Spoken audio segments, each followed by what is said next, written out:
In this video, I will be showing you how to calculate the standard deviation from Google Sheets.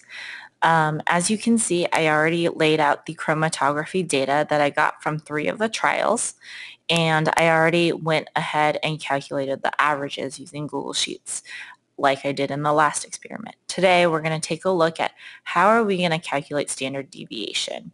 So in Google Sheets, you're going to click on the cell, and I made a column for standard deviation already. So I'm going to tell Google Sheets equals, and that'll pull up a list of its commands. So I'm going to start to type in standard deviation. So STD, and you can see that here standard deviation pops up.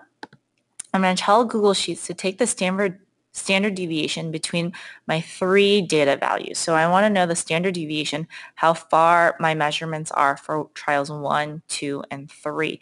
And so I'm going to go ahead and click cell B4.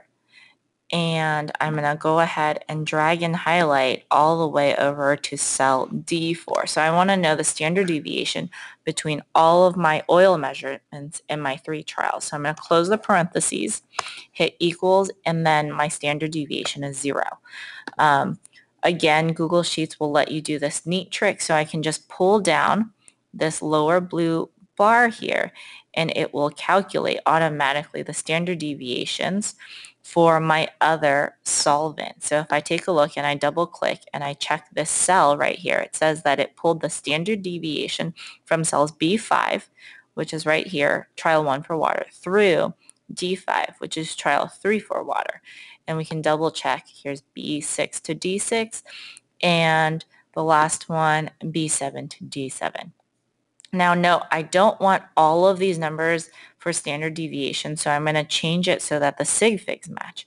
So here, I'm just going to make sure I click and highlight all the cells, and I'm going to do the trick where I'm going to decrease the decimal places. And because standard deviation is like multiplying and dividing, we're going to use the rule for sig figs. I'm going to have 2 sig figs as well. So I'm going to decrease the decimal number until I have 2 significant figures right there. And done.